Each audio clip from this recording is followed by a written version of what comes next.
I'd like to welcome to the stage David Kaufman of Nixon Peabody. David is very involved with their China practice. He's on their global strategies team.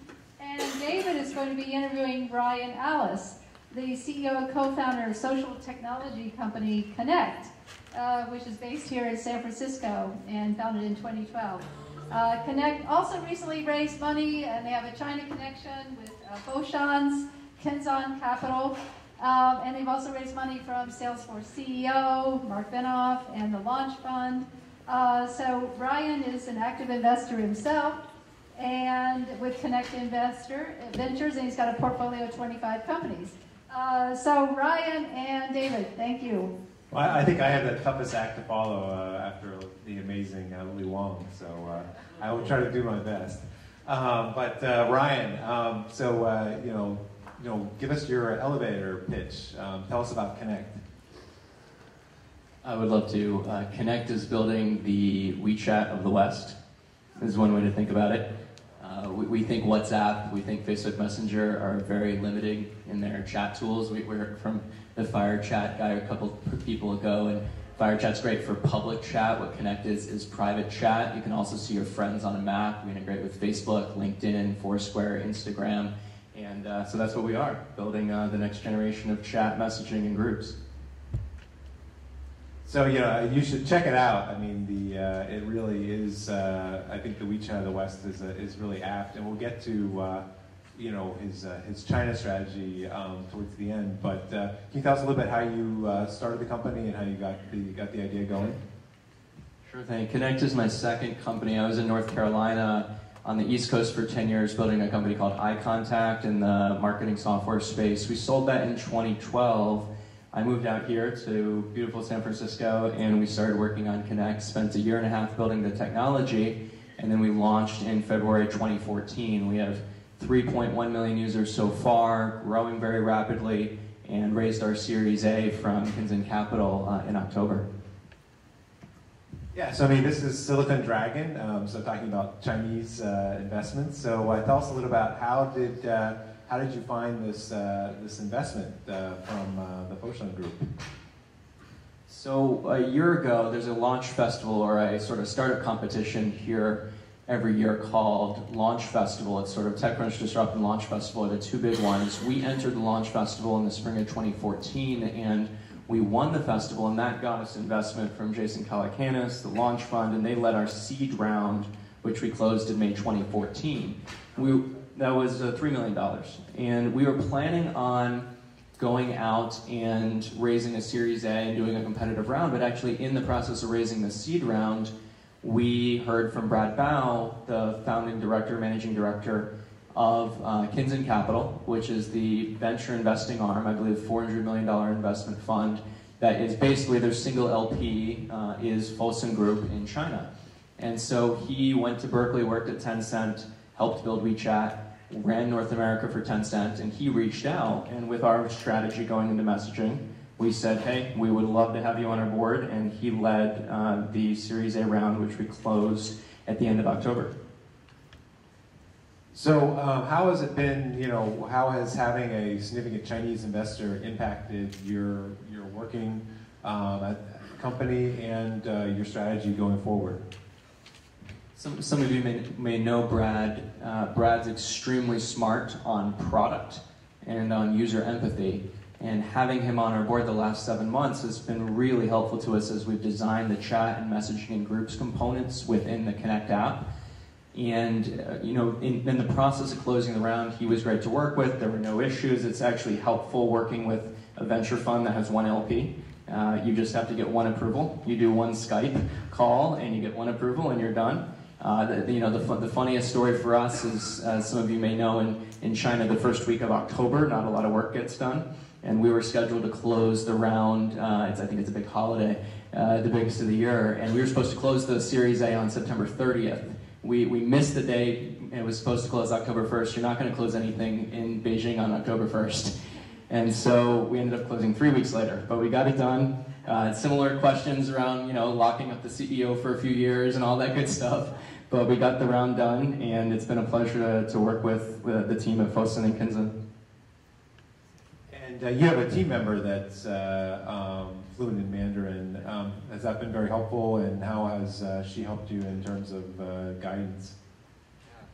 So I have a co-founder named Anima, and our COO is named Kane. And Kane joined us about a year ago, and he's fluent in Mandarin, spent a year in China, and it was extremely helpful having him on the call, because I can say ni hao and that's about it. And then he can actually speak real fluent Mandarin, all the way through, lived there, studied there, and he's been a great team member to have on the team.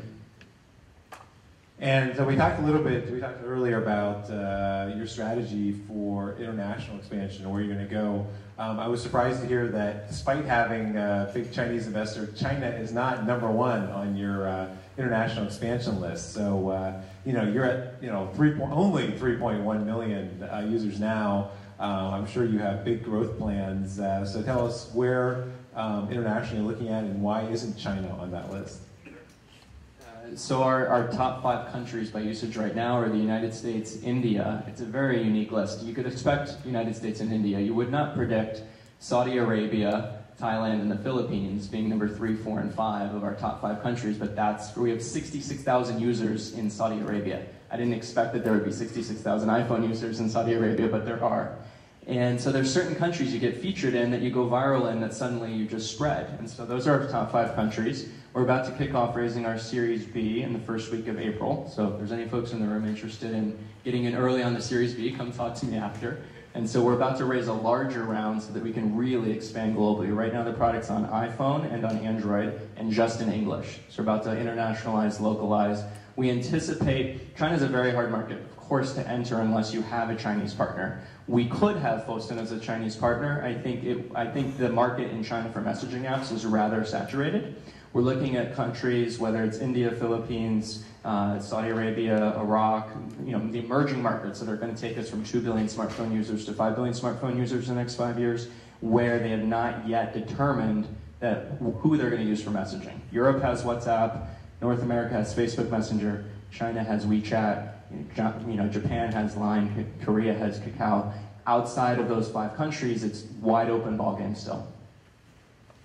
So last question, where do you see what's the upside potential for Connect? Where do you see your, what's your 5-year goal? Well, who knows what will happen. It's been a fun 2 year. We launched a year ago, 3 million users now in the first year. We would like to get to 100 million monthly active users in the next 24 months. It's going to be a fun ride to get there, and we definitely need the capital. We have a 16-person team, so a long way to go. But if we find the right partner and we keep executing on product, we'll get there. Great. Well, thank you. Anybody have any questions?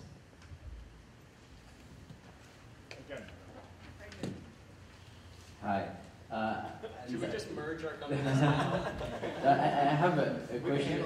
Okay, good. I'm very interested to know what you think about Facebook move today regarding Messenger, because it looks like they are opening the platform and try to copycat the WeChat APIs within the Facebook Messenger platform. So I just curious to have your thought, if you have any, or maybe it's too early, but because it's Sure. big news today for in the field we are both. Sure. Facebook has a lot to learn from WeChat, to say the least. And WeChat is by far the most impressive global messaging platform. I believe it's the most used global messaging platform. And it's interesting to see at F8 today that Facebook announced a platform on Facebook Messenger. Frankly, the platform right now allows you to make nice animated GIFs and maybe track your shopping from Amazon, get delivered to your door. It's not a real, yet at least, it's not a real platform that you can actually build tools upon it.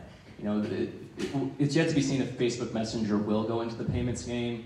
The way WeChat makes money, you know this, but of course WeChat makes money through games, they make money through transportation, they make money through payments, they make money through all kinds of ways that don't involve ads in a newsfeed. And Facebook has been addicted to selling ads in a newsfeed for the last 6 or 7 years, and they haven't quite figured out the business model of making money from not selling ads in a newsfeed. So it's going to be interesting to see how they pivot and do that. If I were in David Marcus's shoes, the guy that runs Facebook Messenger right now, I would look very closely at the revenue model of WeChat and really study the user behavior. Because WhatsApp, which of course they own, is not nearly as impressive as a product as WeChat. Other questions? Other questions?